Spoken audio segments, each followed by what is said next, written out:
Bonsoir, bonsoir, bonsoir à tous. Bonsoir. Bonsoir, vous êtes dans l'émission Mise à nu par Ajar. Alors, c'est la première de l'année 2020. Ah, alors, les bons vœux s'imposent. Oui, c'est ça, meilleurs vœux à tout le monde. La santé, la prospérité, la réussite et tous les meilleurs vœux possibles. La joie et la paix surtout. Voilà, la joie et la paix aussi également pour cette nouvelle année 2020. Alors, c'est Achille qui prend donc les manettes, donc c'est moi. Voilà. En attendant effectivement que Ajar et Brice arrivent parce qu'ils sont malheureusement bloqués dans les transports. Il devrait plus trop tarder. Et sans plus tarder, on va vous présenter. Bonsoir, Bonsoir. Assia Gemra. C'est ça. Alors, on reçoit aujourd'hui la chorégraphe, danseuse et professeure de danse orientale, Assia. Contemporaine. Ouais, contemporaine. Orientale, contemporaine. Orientale contemporaine. Et ben justement, on va en discuter. Tout à fait. Alors, bonjour Assia, comment allez-vous? Je vais bien. Très bien. Oui, oui, sauf avec tous ces changements-là. Ouais, tous les petits désagréments des grèves. Oui, mais bon, ça va. va Ça n'influe pas trop sur le moral. Sur le moral, bon, bah, c'est le Non. plus important alors. Ouais, ouais. Alors, Assia, on va vous présenter donc de cette manière-là. Vous êtes donc professeur de danse. Mhm. Et j'aimerais savoir, dans un premier temps, ça fait combien de temps que vous êtes professeur de danse? Oh, cela va faire 40 ans. 40 ans. Oui. D'accord. Ah oui, quand même. Oui, C'est- ça fait 2 générations. Non, tout de même pas. Mais c'est vrai que ça fait un certain nombre de temps. Oui, oui, tout à Ok. fait. Mhm. Alors, pour les auditeurs et auditrices qui nous écoutent, n'hésitez pas à interagir avec nous via notre numéro de téléphone qui est le 07 71 59 62 68 ou alors via WhatsApp au plus 33 7 71 59 62 68. Et nous sommes également en direct sur twitch.tv. Donc si vous avez des commentaires à faire, n'hésitez pas à mettre des posts, des commentaires et autres. Et si vous avez des questions, n'hésitez pas, on les posera en direct. Voilà. Alors Madame Assia, Oui. cette expérience, comment c'est arrivé? C'est-à-dire que je suppose que pour avoir commencé donc il y a 40 ans, c'est pas forcément les mêmes mentalités qu'il y a aujourd'hui. Donc pourquoi ce choix de la musique quand je dis la musique orientale contemporaine, parce que Mhm. c'est assez, moi personnellement, j'en ai jamais entendu parler. Mhm. Donc c'est la première fois que j'en entends parler. Mais pourquoi ce choix de la danse, du monde artistique en fait? Je crois que c'est la danse qui m'a choisi. Ouais. Voilà, je pense que c'est l'art qui vous choisit, Mhm. quel que soit l'endroit où vous soyez, quelles que soient vos aspirations, à un moment ou un autre, l'art s'impose à vous. Moi, je voulais faire, enfin, j'ai fait mes études de beaux-arts à Alger et je voulais être donc artiste peintre. Mhm. Et vous voyez, les événements ont fait que ça a changé et que le mouvement, de toutes les façons, la peinture, c'est aussi un mouvement. Et là, je peins avec mon corps. Ouais. Mais la danse, c'est quelque chose qui fait partie de nos sociétés, de tous les jours. Ça fait partie de nos vies. C'est festif, c'est joyeux. Mais de là à aller sur scène, c'est quand même une démarche autrement. Oui, oui, oui. Beaucoup plus complexe. Très complexe en fait, parce que soit il faut faire des études Mhm. pour ça, donc aller dans des écoles de spectacle, quel que soit le style que vous voulez en tout cas pratiquer, il faut passer par des écoles, Mhm. parce qu'il faut avoir des bases, etc. En fait, moi j'ai eu un parcours complètement atypique, c'est que j'ai commencé à danser sur scène avant de faire des études. Ouais. Ouais. Je me suis retrouvée sur scène au théâtre de la Bastille il y a 40 ans, à danser dans une pièce de théâtre. Mhm. Et puis, de fil en aiguille, ça a fait que... j'ai pas voulu en faire mon métier, mais je me suis dit, bon, pourquoi pas. Mais j'avais des métiers. Mhm. Et je faisais ça en plus. En plus. Voilà. Donc, il y a une autre particularité, c'est que je suis pratiquante d'arts martiaux. Ah, Voilà. Et c'est ma base première. d'accord. Voilà, j'ai pratiqué depuis l'âge de 7 ans. Alors vous avez fait quel type d'arts martiaux? Alors, j'ai commencé par le judo pendant 3 ans, Ouais. ensuite karaté Shotokan, tout ça en Algérie. Mhm. Et quand je suis arrivée en France à l'âge de 18 ans, j'ai continué en pratiquant le karaté, toujours style Shotokan. Et à côté, il y avait le taekwondo. Et donc, j'ai viré taekwondo pendant, allez, on va dire une vingtaine d'années. Et j'ai été probablement la première championne de France de taekwondo, 3 fois médaillée. Et puis, j'ai continué karaté, taekwondo, tai chi, qigong, un petit peu. Je me suis essayée un peu à beaucoup d'autres styles. Et depuis une dizaine d'années, je suis revenue à mes premiers amours, c'est-à-dire le karaté, mais vraiment que pour moi, pas en tant que professionnelle. Parce que j'ai eu des clubs, j'ai enseigné, j'ai été diplômée d'État, etc. C'est vrai que c'est vraiment un parcours totalement atypique. Oui. Et justement, ce qui me vient à l'esprit, c'est, je sais que en tant qu'Africaine, en règle générale, quel a été le rapport avec votre famille sur votre choix, votre parcours personnel et professionnel? Le fait que vous vous orientez vers ce sport-là, dans un premier temps, enfin c'est les arts martiaux, et puis après vers la danse, parce que nous, en tant que moi-même également aussi africain, Mhm. nos parents ont je dirais pas une mentalité, mais ils sont assez protecteurs et ils aiment bien qu'on leurs enfants aient des métiers Si, d'avocat, disons-le, médecin. n'ayons pas peur, Oui, mentalité. Oui, oui, oui, oui. mentalité un peu dure, oui, un peu dure, un peu fermée, Mm. avec des préjugés assez forts. Oui, parce qu'on pense que ça ne correspond pas aux sociétés, que ce soit africaines Mhm, ou l'Afrique du Nord, etc. Il faut croire, et je pense que j'ai eu beaucoup de chance, j'ai eu un papa extraordinaire mhm. et qui m'a laissé libre de faire ce que je voulais. J'ai fait 10 ans de natation, 10 ans de handball, j'ai pratiqué tous les sports que je voulais, j'ai fait les études que j'ai voulu, donc ça n'a posé aucun souci. Bien au contraire, je crois qu'il était très fier que je pratique les arts martiaux. Ah ouais, bah Oui, oui, mais tout comme à quoi, fait. parce que Mhm. vous êtes même peut-être la première à la pratiquer en tant que vous êtes franco-algérienne, Oui. voilà, et en tant qu'algérienne, je sais pas si J'étais parmi les premières, les nous premières. étions 3. Ouais. Nous étions 3 à pratiquer le karaté dans les années 60. Mhm. Oui, ça remonte quand Ça, même. ouais, je Ouais. vois ça. Mais et toutes ces expériences-là Mhm. vous ont amené aujourd'hui à être donc professeur de danse et chorégraphe de danse orientale contemporaine. Oui, j'y Alors, tiens, parce que c'est très important. ben Mhm. justement, Mhm. j'aimerais vraiment qu'on s'appuie dessus. Le mot contemporain, ne serait-ce pas lié au fait que vous ayez donc la danse orientale d'Afrique du Nord et que vous mettez ça en œuvre avec... Rectification, la danse orientale n'est pas d'Afrique du Nord. Ah, Non. La danse orientale, elle est plurielle. mhm, On peut parler des danses orientales mhm, ou particulièrement des danses arabes ou des danses d'Afrique du Nord. d'accord. Donc il y a beaucoup, beaucoup, beaucoup de possibilités, il y a beaucoup de styles. Et la danse orientale, c'est un mot qui est arrivé, en tout cas la dénomination orientale, elle est très récente. Mhm, Avant, on ne parlait pas de danse orientale. On parlait de danse du Maghreb, de danse du Proche-Orient, du Moyen-Orient, des d'accord. différents styles, des folklores, des différents folklores. Comme en Afrique, il y a des Oui, des folklores folklores, oui, bien de entendu. chaque pays, et Mhm. dans chaque pays, il y a une foultitude de danses. On n'a pas assez d'une vie pour les apprendre. Oui, effectivement. Mais oui. Et bah, justement, comment vous définirez le terme de danse orientale contemporaine? Alors, le fait que je pratique aussi la danse contemporaine, moderne, moderne jazz, Modern jazz, ouais. donc j'ai aussi une base de danse classique, m'a amené à me questionner sur le geste contemporain avec la gestuelle, on va dire, arabe. Je préfère dire encore la gestuelle arabe. Mhm, Et il y a très très longtemps, j'ai commencé à faire des recherches et j'ai trouvé... Alors, je mélange aussi les arts martiaux dans ma danse. ah, Oui, cette donc particularité. c'est voilà, il y a aussi En fait, c'est tout ce qui m'a construit, Mhm, qui a donné le fait que j'en sois arrivée à cette dénomination de danse orientale contemporaine. Ça veut dire que c'est une gestuelle qui s'inscrit dans notre monde d'aujourd'hui mhm. avec des gestes ancestraux.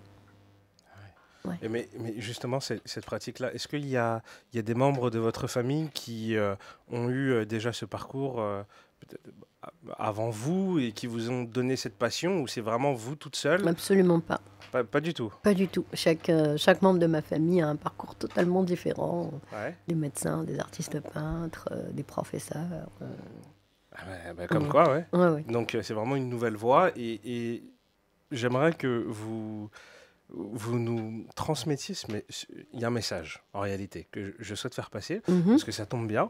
Il y a quelques mois de cela, j'avais discuté avec des gens originaires d'Afrique du Nord et du Moyen-Orient mhm. sur le fait, parce que je suis parti en voyage dans le désert dans les Émirats Arabes Unis, Oui. et il y avait donc une danseuse orientale. Et donc elle a fait son spectacle, etc. C'est vraiment très beau, très impressionnant. Et ça m'a vraiment marqué. Et quand j'en ai discuté avec, parce que j'aime pas trop le terme, mais bon, d'arabes, Mhm, les gens arabes, et ben, le rapport tout de suite que j'ai eu en termes de réponse, c'est tout de suite dénigrant. mhm. Et j'ai pas forcément compris pourquoi. Parce que pour moi, c'est une danse comme une autre. Alors certes, peut-être qu'il y a des mouvements peut-être un peu plus sensuels ou autres, mais qui, en l'occurrence, racontent une histoire pour certains. Et je ne comprends pas pourquoi il y a ce clivage qui dit que voilà, une danseuse orientale, elle est volage, elle est assez légère. Est-ce que vous pouvez nous en dire un peu plus? Oui, bien sûr. De toutes les façons, tout dépend où on est. Et je crois que les gens qui fonctionnent comme ça ne connaissent pas l'histoire de la danse, Mhm. déjà. Faut savoir quand même que la danse première, elle est millénaire. Mhm. Elle est plus que millénaire. Si on prend toute la base, bah, c'est l'Afrique, hein. Oui, c'est l'Afrique, oui. Voilà. Donc, on dansait avec une fonction sacrée. Mhm. Toute danse a une fonction sacrée. On dansait pour faire venir la pluie, on dansait pour la révolution, pour l'agriculture, on dansait pour pour la venue d'un enfant, on dansait pour les morts, on dansait. Tout était prétexte à danser. Mhm. Aujourd'hui, que ce soit dans les pays arabes, en Afrique ou en Europe, cette fonction de la danse s'est perdue. Et c'est à nous de redonner en tout cas ce côté sacré que ce geste, qu'il soit oriental, Mhm. qu'il soit africain, qu'il soit de n'importe où, d'où qu'il vienne. Si vous prenez la danse classique européenne aujourd'hui, elle tient ses sources de la Grèce, et que la Grèce tient ses Bien sûr, sources c'est de clair. l'ancienne Égypte, etc., de l'époque sumérienne, et on remonte et on remonte. Vous voyez? Ouais, je vois parfaitement. Donc, moi, je ne me bats pas avec ces gens-là, parce Mhm. que je dis, ils ne savent pas. Ils ne Mhm. sont pas au courant. Donc, c'est à nous de dire que non, c'est une danse noble. Alors maintenant, tout dépend où elle se danse, tout dépend qui la danse, et tout dépend comment elle se danse. D'accord. Voilà. Donc il y a toutes ces particularités-là qui Ah, font que... oui. Oui. D'accord. Mm, mm. Donc c'est vrai que c'est un message assez particulier. Mais bon, en tout cas, moi j'ai beaucoup apprécié. Et j'ai hâte de voir vos prochaines chorégraphies. Parce que c'est extrêmement intéressant de voir comment vous pouvez allier à la fois les arts martiaux et puis la danse, quoi. Mhm. Et de surcroît, donc la danse orientale. Et Alors, la danse contemporaine. contemporaine aussi Mhm. également. Mhm. Alors là, je tiens juste à préciser que dans le studio, il y a Brice qui vient de faire son arrivée et son Bonsoir, entrée. Brice.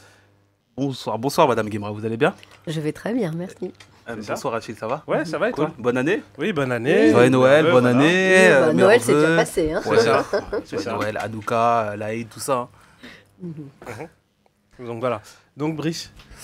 Eh ben écoutez, vous connaissez hein, les auditeurs, depuis 31 jours, voire 33 jours, on est dans une impasse. Malheureusement, je suis carrément à 100% actuellement dépendant des transports parisiens. Voilà pourquoi j'arrive que maintenant. Mais en tout cas, je suis content d'être là avec Madame Guimara. J'ai pu un petit peu écouter l'émission en venant sur le plateau, enfin sur la route. Et effectivement, vous parlez du début de la danse orientale. Moi, c'est vrai que ce qui m'interpelle en fait dans la danse orientale, c'est vrai que déjà, je vous félicite pour ce que vous faites et ce que vous inculquez aux autres, notamment tango, si on a l'occasion d'en parler. Ah oui, Par rapport à ça, parce que c'est vrai que j'en ai entendu parler et j'ai des gens aussi qui sont partis voir le tango. spectacle. Voilà. Mhm. Et donc c'est vrai que pour retracer un petit peu l'histoire de la danse orientale, vous aujourd'hui vous donnez des cours d'histoire un petit peu ou c'est juste le fait de savoir la danser cette danse? Comment ça se passe chez vous? Alors, je donne des formations certifiantes avec le Conseil international de la danse UNESCO. Voilà. Donc c'est une certification Ouais. internationale. C'est l'UNESCO, donc. C'est Voilà. l'UNESCO, c'est pas n'importe quoi. Voilà, donc c'est une certification internationale. Donc dans cette formation, il y a tout. Il y a de l'anatomie, il y a de la théorie, il y a de l'histoire, il y a la pratique bien entendu, et il y a l'histoire de la danse. Il y a aussi les cours de législation, comment on en vient à donner des cours et comment ça se donne, quoi. Ouais. Donc voilà. Effectivement, par rapport au spectacle, Notamment. enfin, voilà. pour Donc citer que celui-là. j'ai donné il y a 2 mois maintenant un spectacle de tango arabe, parce qu'il existe une musique de tango arabe qui vraiment remonte à plusieurs années. Et il y a eu un festival de tango international à Paris qui a duré 6 semaines. Donc j'ai fait la clôture de ce festival et le directeur de ce festival m'a déjà programmé au moins 3 ou 4 fois. Et j'ai fait la clôture de ce festival. Et C'est que vous êtes hyper compétente finalement. Ah, je oui. ne sais, je pense Pour avoir que... une Vous êtes plus en stage, là. Non, mais voilà, non, pour avoir autant de longévité et avoir une certification de l'UNESCO, Ouais. qui est quand même avec Ah oui. l'ONU, peut-être les 2 organismes les plus importants qui existent au monde, c'est que oui, Tout à il y fait, a ouais. du vrai niveau. Oui, non, mais de toute façon, quel que soit le danseur ou la danseuse, pour enseigner et pour monter sur scène, il se doit d'avoir un minimum de connaissances et de professionnalisme. Quand vous parlez, justement, en parlant de ça, des points importants, vous parlez des minimums. C'est vrai qu'aujourd'hui, il y a tout style de danse, hip-hop, rap, dancehall, africaine, tout. Et notamment là, on accentue le point sur la danse orientale, qui est une danse effectivement égyptienne et maghrébine. Oui. Est-ce que, justement, quand vous parlez de minimum, c'est un minimum de savoir-faire ou c'est un minimum de longévité Bah, dans la danse? Pour faire une danseuse ou un danseur, c'est un minimum de... Dans la danse orientale, hein, en Non, mais dans particulier. la danse tout court, Mhm. c'est un minimum de 10 ans. 10 ans. Voilà. Il y a Donc- pas moins, c'est un minimum de 10 ans. Voilà. Après, maintenant, si vraiment on veut se professionnaliser encore plus, il faut aller encore plus loin. Prenez n'importe quel danseur, les danseurs de l'opéra, c'est un minimum de 10 ans. Et après, et ça continue, et 20 ans, et 25 ans, et ça continue à... Et vous, dans votre cas, ça fait combien de temps du coup que Ça fait 40 40 ans. 40 ans que vous Ouais. pratiquez, que vous donnez des cours. Oui. Vous êtes C'est toujours aussi passionné, Faut le croire. toujours aussi amoureuse. Non, mais de toutes les façons, les arts en tant que tels, s'il n'y a pas la passion, on ne peut pas y aller. On ne peut pas. Même en tant que médecin, pour moi, par exemple, un chirurgien, pour moi, c'est quelque chose de grand. Il faut qu'il y ait la passion aussi par rapport à ce métier-là. Voilà. Il y a certains métiers, peut-être, qu'on peut faire sans passion parce qu'on doit travailler. Mais il y a d'autres métiers où on ne peut pas les faire sans passion. C'est vrai. Alors, vous faites aussi, donc vous faites des formations. Oui. C'est ça. Alors, vous en faites beaucoup. J'ai vu qu'il y avait des formations d'été.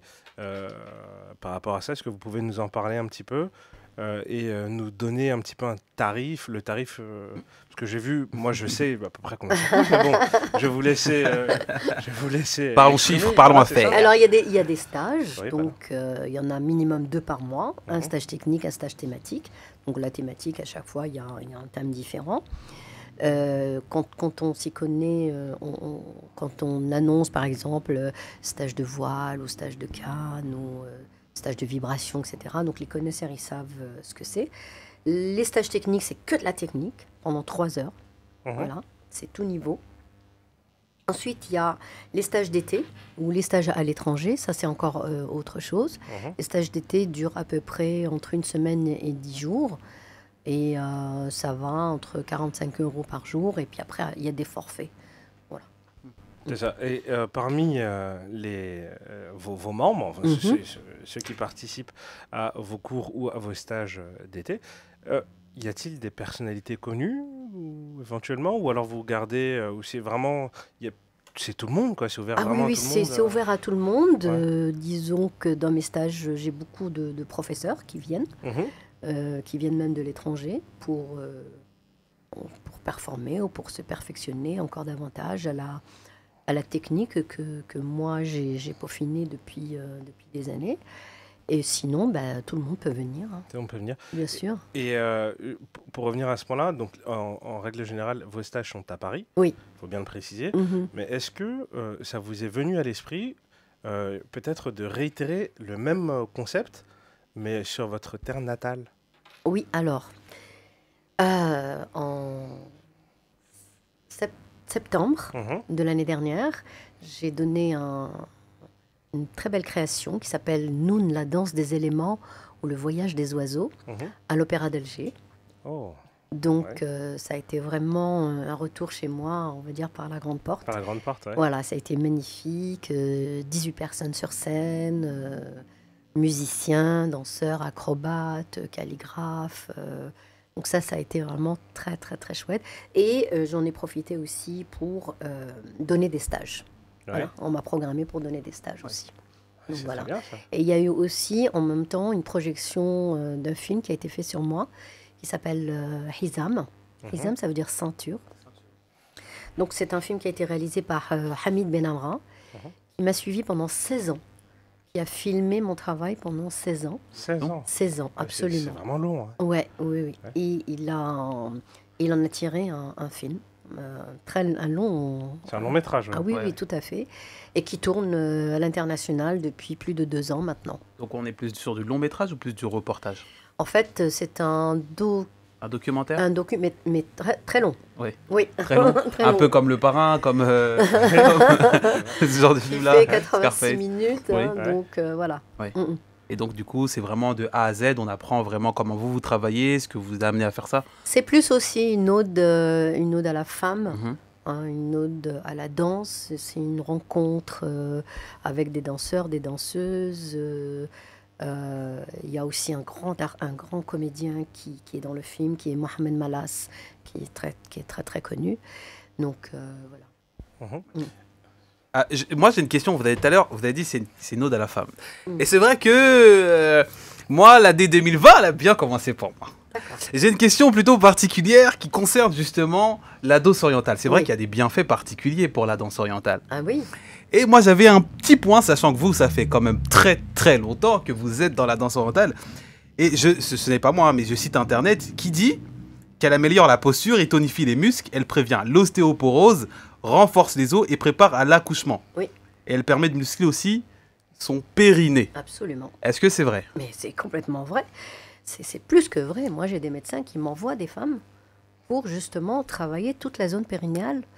Et ça muscle. Oui, moi, je vais sur 64 ans et j'ai encore vraiment un corps très tonique. Mais cette notion, elle est connue depuis des millénaires. Mhm. Elle date pas d'aujourd'hui. Les médecins la redécouvrent. Mais cette fonction, elle est décrite il y a quelques millénaires déjà. Hein. Mm. Donc, vous voyez. Donc finalement, si vous entendez Madame Guemra, effectivement, donc venez à ces cours pour développer tout ce qui touche à la danse orientale et même au niveau santé, c'est plutôt intéressant. Donc ça veut dire que finalement, Comme toutes les autres danses. Oui. Moi, j'aime toutes les autres danses et donc, comme toutes les autres danses, la danse fortifie, la danse amène la joie, la danse nous fait développer la sérotonine, Voilà, la tout à fait. dopamine, les endorphines, tout ce que vous voulez. donc vous pensez que ça peut être remboursé par la Sécu ou pas? Ça devrait, en tout cas. Ouais. Si le médecin l'a prescrit, oui. Mhm. Donc finalement, Mhm. c'est intéressant. Ouais, c'est super Bien sûr. intéressant. Pourquoi Ouais. pas? Bon, le périnée pour les hommes, c'est un peu... Ah, mais il y a aussi, bien sûr. Mais il y a des hommes qui dansent, il y a beaucoup Oui. d'hommes qui dansent, et il y a beaucoup de professeurs hommes Mhm. à l'international, même en France, il y a des hommes qui professent. Alors, Bien sûr. mais justement, dans vos cours, donc vous avez aussi des hommes qui y participent Oui. aussi. Oui. C'est assez particulier. Ils sont Et- très, très bloqués, hein. Non, non, Ils pas sont- du tout. ouais, Non. Bout de bois, non? Ah, Non. pas du tout. Non, au contraire, il développe une très grande souplesse. Moi, j'ai eu beaucoup de danseurs avant au tout début du hip-hop, du smurf, Dans les années du 80, c'est ça breakdance, etc. Et j'ai eu beaucoup de danseurs qui venaient travailler la technique de la dissociation. Parce que c'est une danse qui travaille beaucoup la dissociation. Et ils venaient travailler. Moi, j'enseigne dans un grand studio à Paris, qui est le studio harmonique. Et j'ai beaucoup de danseurs qui font d'autres danses et qui viennent s'essayer à mon cours. D'accord, donc Mhm. finalement, oui, Ouais, c'est marrant. indissociable, comme vous dites, c'est pour la danse orientale qui est vraiment l'une des premières danses. C'est vraiment, on va dire, la source, quoi, la On base. va dire de une des pas plus mal anciennes. plus anciennes. Voilà, avec la danse indienne. Oui, une des Mm. plus anciennes, oui. Et j'ai cru comprendre aussi que ça rassemblait plusieurs danses, notamment la danse tigane. Et oui, bien sûr, c'est-à-dire c'est encore une des variantes. Oui. Ce que j'expliquais tout à l'heure, c'est qu'il y a plusieurs danses orientales. Ouais. Les danses arabes, les danses traditionnelles. On ne peut pas tout mettre sur la dénomination de danse orientale. Parce qu'effectivement, quand Et on cette parle... dénomination, je le répète, c'est quelque chose de très récent. Finalement, oui, c'est vrai, quand on parle danse orientale, on parle tout de suite du Maghreb, alors Et qu'effectivement, c'est non, pas pas que le du Maghreb, tout. en fait. Non, non, non, non. C'est la danse orientale au Maghreb n'existe pas. Mhm.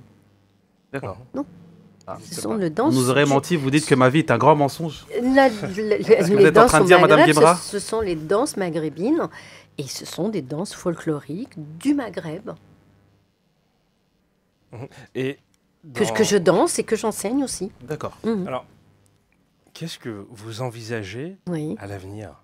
C'est-à-dire, est-ce que vous pensez peut-être un jour vous arrêter et peut-être profiter de votre vie privée, avec vos proches, avec vos amis, et ainsi de suite? Ou bien, pour vous, c'est tellement plaisant que vous voyez faire ça toute votre vie?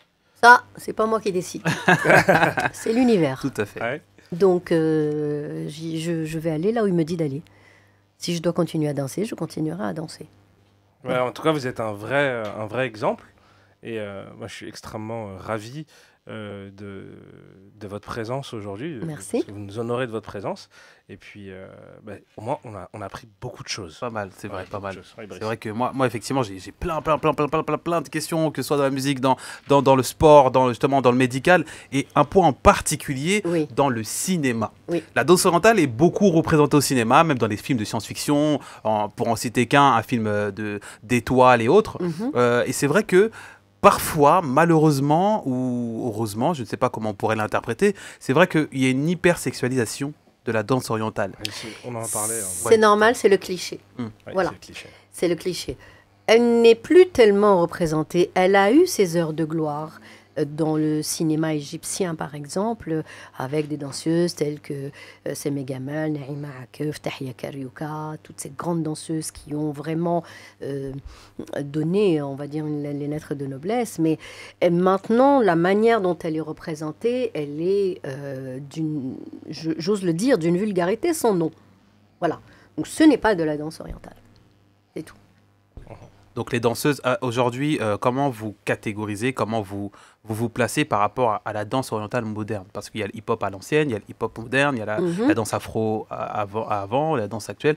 Comment vous, aujourd'hui... Elle a beaucoup évolué. Si vous voyez les créations, si vous voyez toutes ces danseuses d'un peu partout, que ce soit en France, à l'international, elle a énormément évolué. Alors parfois à l'excès, parce que ça devient plus acrobatique que danse.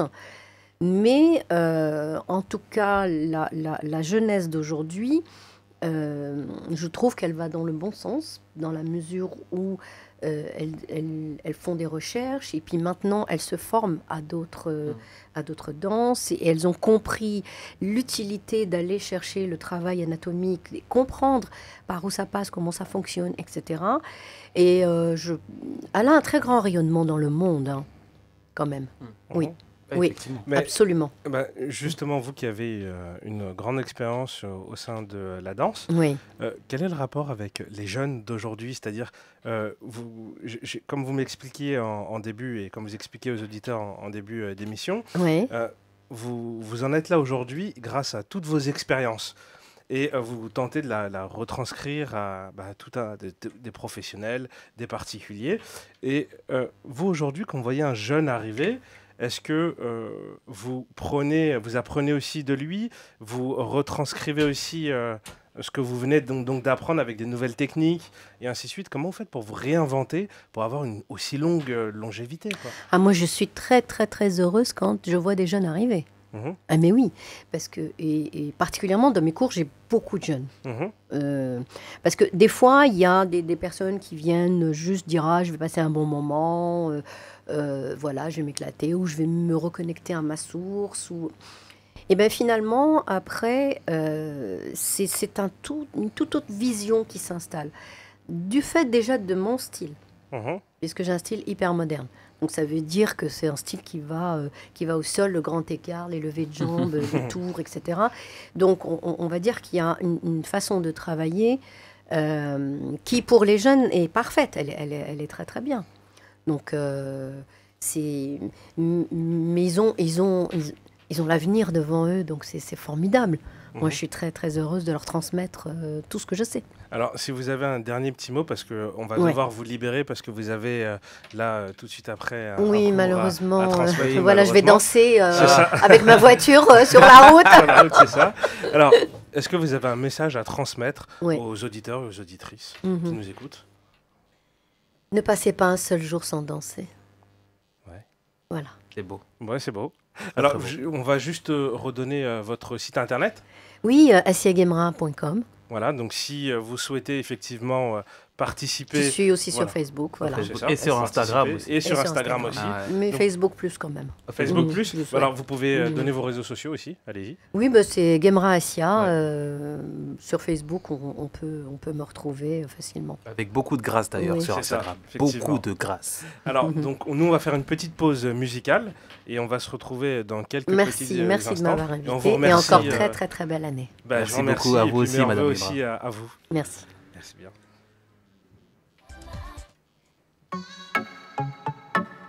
Jazzy, la prendre ne t'appartient pas. Lui, il nie en bloc. Même quand tu l'as grillé, c'est pas moi, c'est mes potes. Mais toi, tu l'as grillé. C'est le roi de la soirée. Attaquant comme Suarez. Le roi des enfoirés. La pire des espèces. Le gars là, c'est un beau parleur. C'est un beau parleur. Le gars là c'est un beau parleur. C'est un beau parleur. Le gars là c'est un beau parleur. C'est un beau parleur. Le gars là c'est un beau parleur. C'est un beau parleur. Il te dit l'amour c'est dur, il y a des blessures. Avec son ex il a trop souffert. Il connaît la procédure, il sait y faire. Il te fera tomber dans son univers. Il sait qu'il est beau, il est fantastique. En soirée il gère tout tes go. C'est un gars street. Et ça il faut y remédier. Il en a fait son métier. Et ça il faut y remédier. La bataille sera sans répit. Le gars là c'est un beau parleur. C'est un beau parleur. Le gars là c'est un beau parleur. C'est un beau parleur. Le gars là c'est un beau parleur. C'est un beau parleur. Le gars là c'est un beau parleur. C'est un beau parleur. Il c'est vraiment une ordure, prêt à te trahir. Il te met dans son lit et puis c'est fini. Oui c'est vraiment une ordure, traqueur aguerri. Militaire dangereux mais sans le tri. Pour lui c'est une évidence, une longueur d'avance. Il fera le mec fragile. Avec toi ça prend pas, non. Mais avouez qu'il est agile. C'est un Casanova, il faut qu'il innove. Sinon il finira game over. En tant que Casanova, il faut qu'il innove. Non, il est mauvais. Le gars là c'est un beau parleur. C'est un beau parleur. Le gars là c'est un beau parleur. C'est un beau parleur. Le gars là c'est un beau parleur. C'est un beau parleur. Le gars là c'est un beau parleur. C'est un beau parleur. C'est trop tard. Oui mon gars c'est trop tard. T'es qu'un beau parleur. Mais t'as grillé la main dans le sac bar, ouais. Oui c'est trop tard. T'es qu'un beau parleur. Oui c'est trop tard. T'as mis game over. Le gars là c'est un beau parleur. C'est un beau parleur. Le gars là c'est un beau parleur. C'est un beau parleur. Le gars là c'est un beau parleur. C'est un beau parleur. Le gars là c'est un beau parleur. C'est un beau parleur.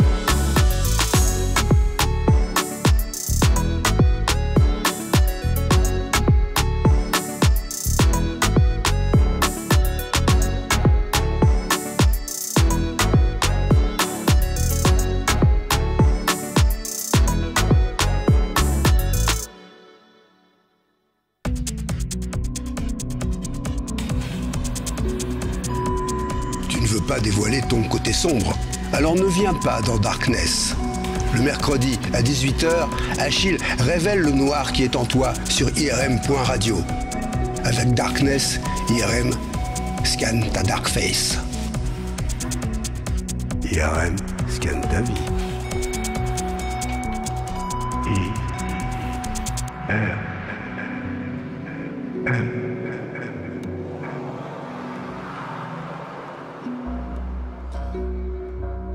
retour dans votre émission Mise à nu par Ajar, toujours en compagnie de Brice et puis de moi-même. Malheureusement, Ajar n'est toujours pas arrivé.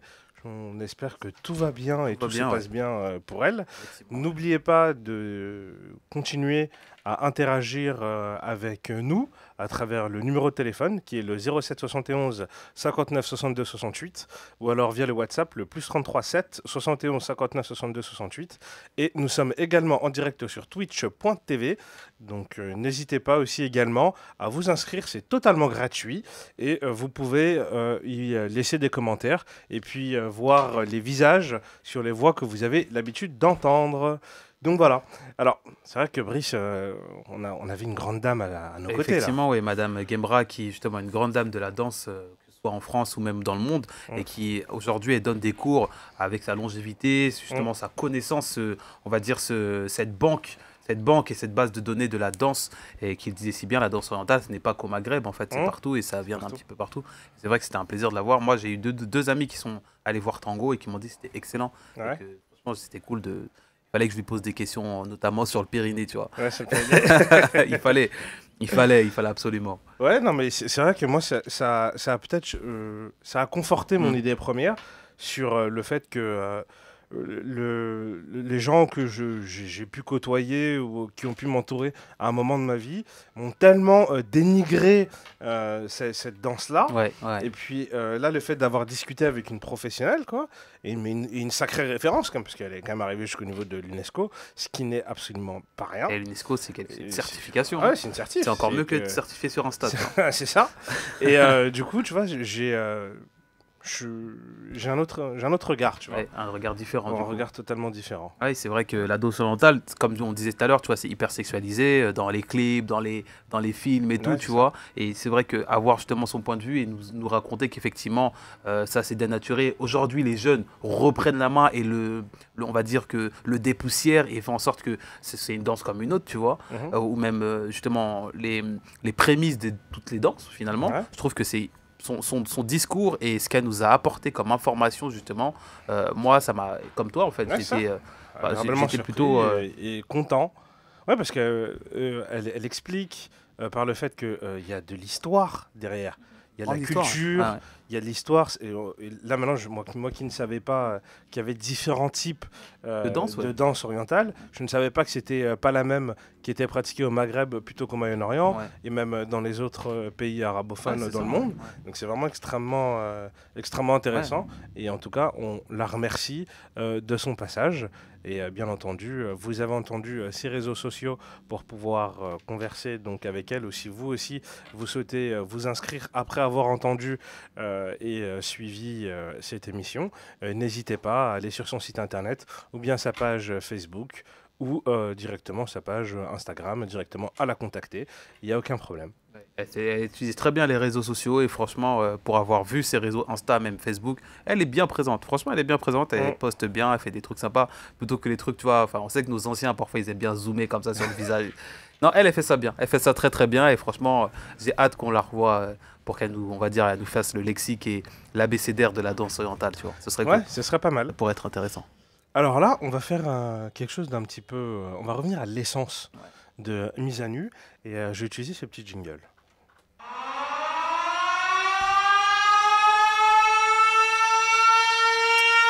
Et oui. Nous allons parler de quelque chose, d'une affaire. Une affaire.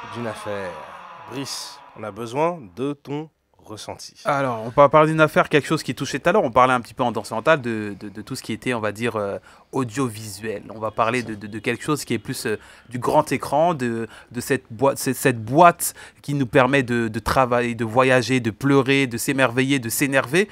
On va parler du cinéma, mais avec une personne en particulier qui décrit la chronique depuis plusieurs années. Malheureusement, le roi est mort, vive le roi. Et là, c'est un roi qui est malheureusement et heureusement va être jugé par rapport à des faits qu'il a commis pendant plusieurs années.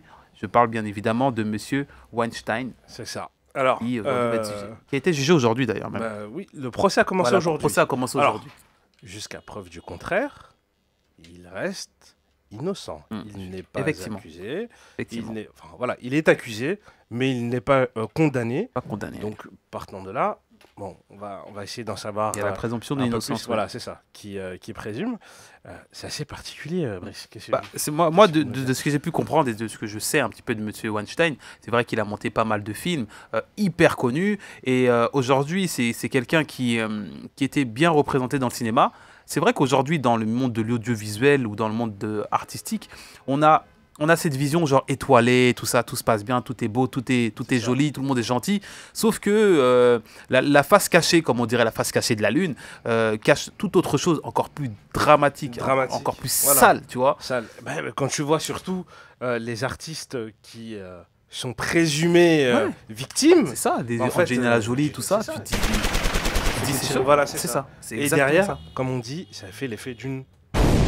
Exactement. Voilà, donc c'était une vraie bombe et je pense qu'en fait, de ce que j'ai pu lire et de ce que j'ai pu suivre pendant ces quelques mois, je crois que c'était il y a 2 ans déjà, Weinstein, il y a eu une première plainte qui n'a pas été, on va dire, vraiment suivie. Parce que Weinstein, c'était, on va dire, les pierres fondatrices du cinéma à Hollywood, tu vois. Donc quelqu'un tu ne pouvais pas faire quelque chose sans passer par lui. C'était ça, c'était carrément, on va dire, un peu le Spielberg. Il y avait Spielberg, tu vois, les pères fondateurs. Tu ne peux pas les toucher, tu vois, ils peuvent faire ce qu'ils veulent. Et au final, au fur et à mesure, des demandes. Et il y a quelqu'un qui a lancé un hashtag sur Internet en disant hashtag MeToo. Et je pense que c'est à cause de ça qu'il est tombé.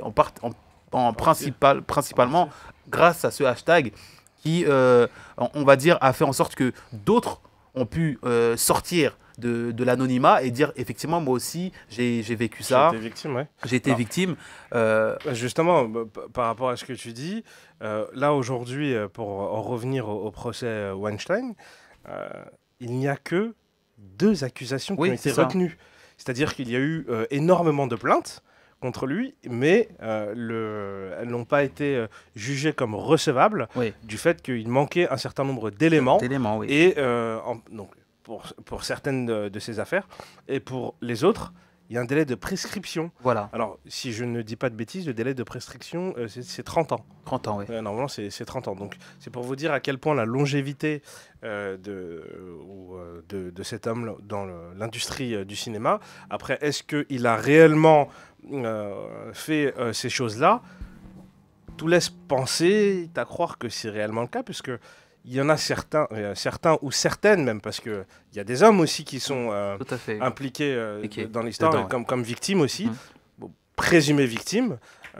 On ne va pas se mouiller, et on n'est absolument pas la justice pour pouvoir parler de ça. Oui. Mais il y a des gens qui ont eu des affaires. Alors ça se fait très régulièrement aux États-Unis où il y a eu c'est pas des pots de vin, mais voilà. Et on a agressé la patte de certaines personnes pour qu'ils puissent se taire. Et à hauteur de 25 millions de dollars. Voilà, c'est ça. Et pour citer justement, tout à l'heure, tu parlais des potentielles victimes. On va citer trois personnes, des mastodontes du cinéma hollywoodien. Angelina Jolie, Uma Thurman ou encore Gwyneth Paltrow qui elles, justement, elles ont témoigné en disant qu'effectivement, elles ont été victimes. Après, ils disent carrément... Il y a aussi, juste une petite précision, l'actrice de la série Charmed. Charmed aussi, oui, c'est vrai. Rose McGonagall. Rose McGonagall. Voilà, un truc comme ça. Mon anglais n'est pas top, mais ouais. Bon, c'est pas grave, on va faire abstraction de ça. Et oui, qui elle aussi a fait un témoignage assez poignant en indiquant que il y a des gens qui lui ont dit « Oui, mais pourquoi tu n'as rien dit ?» Et sa réponse est magnifique. Elle a dit « Non, c'est pas ça. Je vous l'ai dit, mais vous ne m'avez pas écouté. » Voilà, c'est ça. Donc, c'est assez compliqué. C'est assez particulier. Il parle carrément de 33 femmes qui accusent Harvey Weinstein d'agression sexuelle, tu vois. Et pour ceux qui ne connaissent pas encore le cinéma, ou les jeunes qui arrivent, qui débarquent, il y a des films, notamment des gros blockbusters, tu vois. On a The Artist, on a Scream, film d'horreur, le film d'horreur qui a déboulé sur plein d'autres films d'horreur, Inglourious Basterds avec Brad Pitt, on a Kill Bill qui a la réalisation, tu vois. Tarantino aussi. On a Django aussi, il était derrière, je crois, la production, et on a Shakespeare in Love aussi, tu vois. Donc c'est des films notamment que M. Weinstein a été, on va dire, l'artisan de tout ça. Et c'est vrai que, tout à l'heure, tu parlais justement d'innocence. La loi, elle cite que la présomption d'innocence, je cite, la présomption d'innocence est le principe selon lequel toute personne qui se voit reprocher une infraction est réputée innocente tant que sa culpabilité n'a pas été légalement démontré. C'est Et ça. tout à l'heure, tu disais qu'il y avait que 2 personnes, donc pot de vin, ceci, cela, ça marche très bien, surtout pour un, on va dire, un dinosaure comme lui. Ouais, ça lui a coûté 25 millions de Tu dollars. vois, pour lui, Bon. c'est quoi? C'est 100 euros, tu vois, un truc comme ça. Ouais, bon. C'est Après, ça lui a quand même coûté un mariage, Mhm. parce que sa compagne, enfin une ex-femme a divorcé suite Ouais. aux premières accusations. Il y a les enfants aussi qui sont derrière. Il y a toute sa famille entière qui en subit les conséquences aussi. Ouais. D'autant plus qu'il n'est pas le seul incriminé dans l'histoire, puisque son frère aussi, qui lui Qui est dans le dirigeait, cinéma, ouais. voilà, qui dirigeait la société de production d'Harvey Weinstein, qui est aussi impliqué. Parce que, comme quoi, c'est lui qui éventuellement organiserait les certaines rencontres Oui. dans certains hôtels Particuliers, ouais. particuliers. Donc, c'est ça, c'est parti. C'est- Il n'y a pas de mots. Je sais pas. Franchement, en fait, je pense que c'est une spirale diabolique et infernale, tu vois. Quand tu rentres dans ce milieu, surtout quand tu es vraiment, vraiment, vraiment haut, tu penses, et tu sais que tu regardes ce qui se passe. Oui. C'est toi qui décides. Ouais, il toi, tu faisait dois la aller pub toi, autant tu dois- sur Hollywood. Voilà, hein. c'est toi qui décides. Et je me dis, est-ce que à quel niveau tu es prêt à aller pour réussir, tu vois? Tu te dis aujourd'hui, on prend un exemple tout bête. Angelina Jolie, qui est un monstre du cinéma. Un monstre du cinéma. Faut faire attention à ce que tu vas dire. Ouais. Parce que, Non mais voilà, non mais hein. moi je l'aime bien, elle est gentille, Ouais. tu vois, elle est cool et tout, tu vois, c'est top, elle a une grande famille. Mais un monde du cinéma. Aujourd'hui, elle est un monde du cinéma, mais qu'est-ce qu'elle a dû faire pour être un monde du cinéma, tu vois? Est-ce que c'est son talent qui était vraiment là?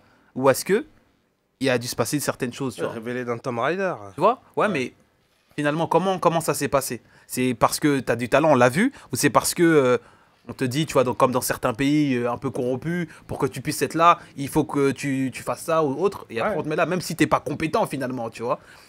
C'est ça aussi les questions qu'on se pose. Tu as dû être là, et il y en a qui se sont tus parce qu'elles voulaient être bien, ou ils voulaient, et au final, vu que tout le monde dit, voilà, maintenant il m'a fait ça et que tout sort, tout le monde se met à parler, tu vois. Ouais, c'est ça. Et ça, finalement, faux. c'est ce que je me dis, tu vois. Bah après, c'est pas propre qu'au cinéma, hein. C'est valable aussi Dans la musique, dans la musique, dans la danse, le dans la sport, danse, dans le tout sport. En fait, j'ai même envie de dire dans tous les milieux. Ouais. Ce type d'histoire-là sont parfaitement adaptables dans peu importe le milieu ou le domaine d'activité dans lequel vous êtes. Et entre guillemets, on peut dire merci à Angèle. Avec le petit Ouais. hashtag balance ton porc. Quoi. balance ton quoi, balance ton Bon, porc, ouais. balance ton quoi ou Ouais, balance, balance ton ton porc. porc, ouais. Parce que, voilà, c'est ça. Non, franchement, merci à Angèle. Et c'est vrai que c'est dommage, tu vois. C'est dommage. Et en fait, je me dis aussi en même temps, il y a des victimes, des pseudo-victimes, des fabulateurs, des affabulatrices, tu vois. Et il y en a certains qui profitent de tout ça, tu vois, aujourd'hui. Il y en a qui ont, justement, qui sont actuellement bien, très, très, très bien. Et ils parlent après, tu vois, parce qu'ils voulaient réussir dans ce milieu. Donc, entre guillemets, ils ont un petit peu vendu leur âme, tu vois. Pour ma part, hein, parce que si tu te mets à parler 40 ans après, tu vois, c'est ça.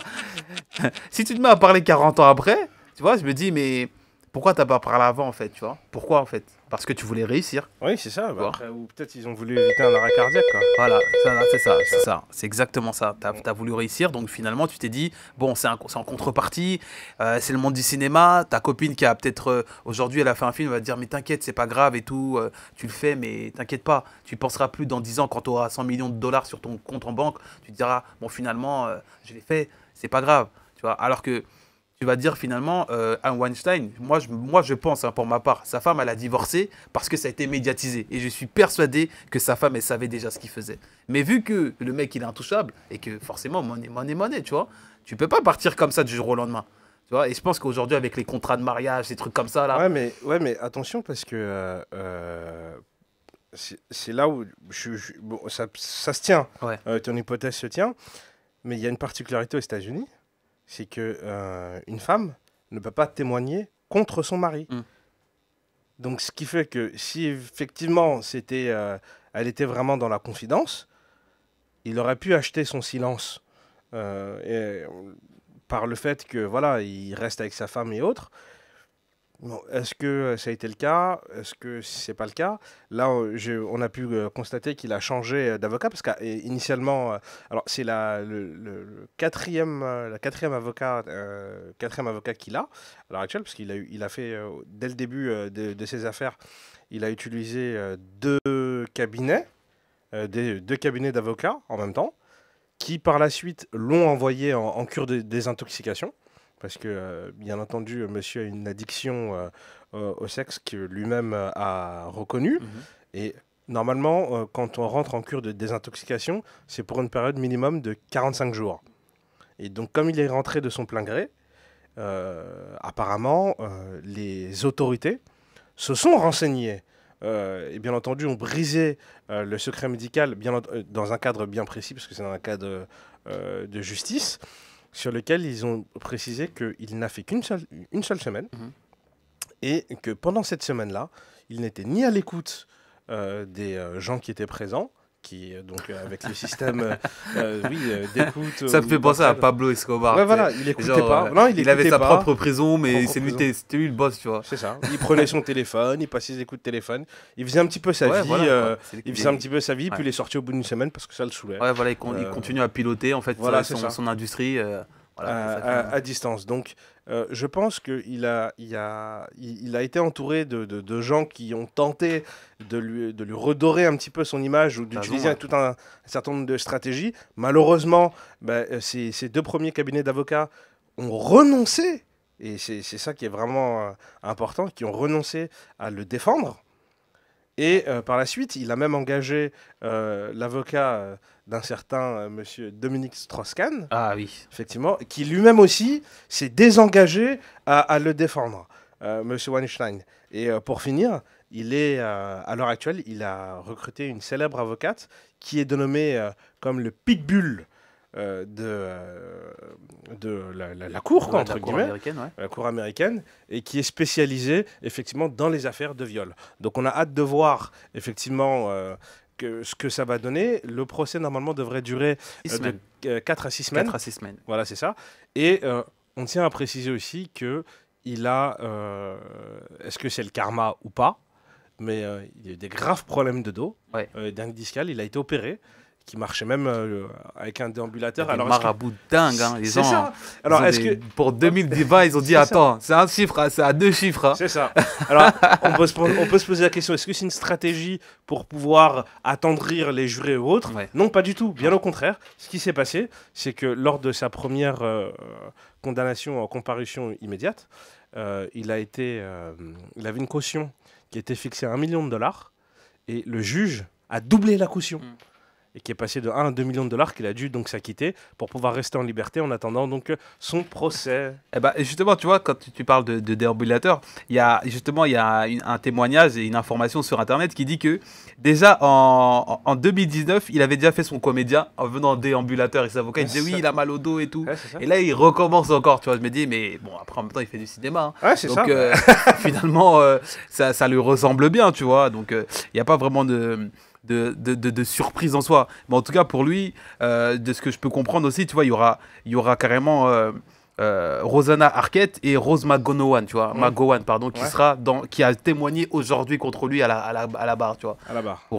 Par rapport à ça, et 2 autres femmes aussi qui ont témoigné. Donc maintenant, c'est vrai qu'en général, aux États-Unis, pour les mariages, on voit les sommes astronomiques quand les gens se séparent. Tu touches des 100 millions d'euros. Tu te dis, attends, c'est quoi ça?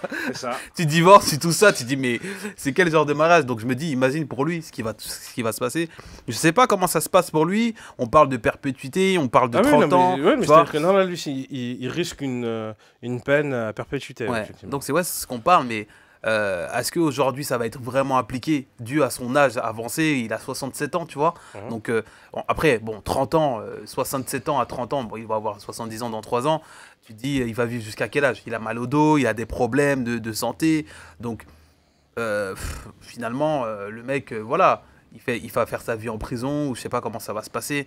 Mais c'est vrai que je pense que à l'âge à laquelle il a commencé le cinéma et à l'âge à laquelle il a commencé à faire ces trucs un peu chelous, je pense que voilà, aujourd'hui, on va dire que malheureusement, c'est le retour du bâton, tu vois. Je pense qu'il avait une épée de Damoclès au-dessus de la tête. C'est ça. Ça l'a eu, et puis voilà. Hein, mais c'est ce que... le cinéma à l'ancienne, en fait, tu vois. Ouais, c'est ça. Mais ce qui est assez particulier, c'est que quand tu regardes bien, il y a le même message de toutes ces présumées victimes qui dit, c'est pas une question d'argent, c'est pas une question comment dirais-je, de dire je suis supérieur à l'autre. C'est vraiment une question de... Enfin, si, c'est une question de supériorité, mais une question de domination et de pouvoir. Et qu'en soi, c'est quelqu'un qui est assoiffé de pouvoir. Oui, c'est ça. Donc, c'est-à-dire il est dans une optique où il veut démontrer systématiquement que c'est lui le patron. C'est lui le patron. Et en regardant un petit peu son histoire, il est issu d'une famille modeste. Alors, c'est l'éternelle question.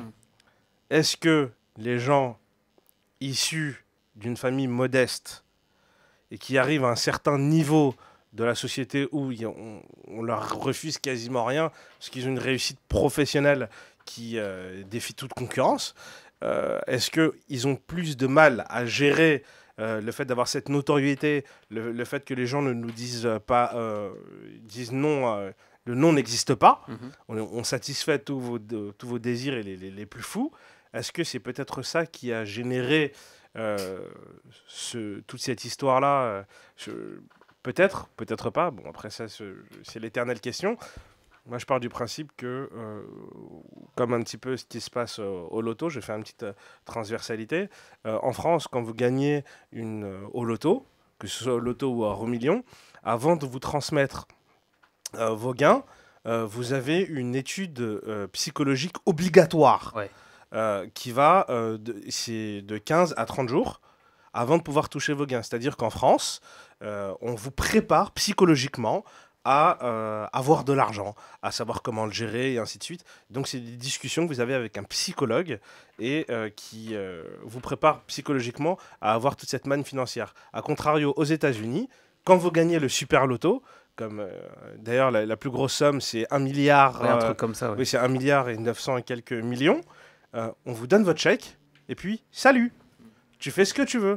Donc ça peut emmener énormément de déviance et généralement ceux qui n'ont pas forcément eu pour habitude d'avoir des sommes astronomiques, je ne dis pas que c'est le cas de tout le monde, bien entendu, il faut rester extrêmement prudent de ce côté-là, mais il y en a beaucoup qui vont dans l'excès, mais dans l'excès de l'excès, quoi.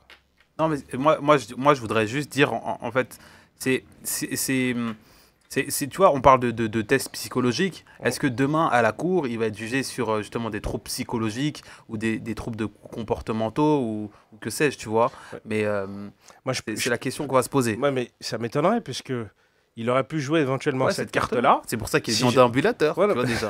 Parce que je veux dire, il s'est dit, on ne sait jamais. Non, mais s'il avait été crédible, et c'est-à-dire que lorsqu'il a fait sa cure de désintoxication ou sa pseudo-cure, si on peut dire ça comme ça, et qu'il avait suivi consciencieusement le programme qui est défini et qu'il l'avait fait éventuellement plusieurs fois, qu'il aurait fait éventuellement des conférences par la suite, derrière, c'est machiavélique ce que je dis, hein. Et que, tu sais, se redorer une image en faisant tout un processus de ce type, peut-être que lors de son jugement, qui a démarré aujourd'hui, il aurait pu jouer et avoir une certaine crédibilité à dire que oui, c'était une défiance, enfin, comment dirais-je, j'ai dit une défiance, c'est pas une défiance, mais plutôt un délire que j'ai eu. Ouais. Mais c'est un long délire finalement, un trop long délire même. Ouais, et que derrière, je me suis soigné et que je continue à me soigner, ainsi de suite. Ça aurait pu peut-être l'aider, mais là, en l'occurrence... Moi, je pense pas, parce que tu vois, au final, quelqu'un, par exemple, qui va tuer quelqu'un sans faire exprès, quand je dis sans faire exprès, c'est un accident de voiture, tu vois, ce genre de choses-là, il va pas se dire, ok, j'ai encore tué quelqu'un, j'ai pas fait exprès, tu vois. Un mec comme ça, t'es un prédateur, tu vois ce que je veux dire. Donc, tu peux faire une erreur une fois, mais si tu fais une deuxième fois, c'est que c'est volontaire, tu vois. Ouais, c'est ça. Et pour terminer, il y a une citation africaine qui dit justement, tout a une fin, sauf la banane qui en a deux, tu vois. Et lui, il n'y a même pas de banane, c'est juste la fin de ses fins, tu vois. Elle est pas mal. Franchement, ta citation, elle est vraiment, vraiment, vraiment pas mal.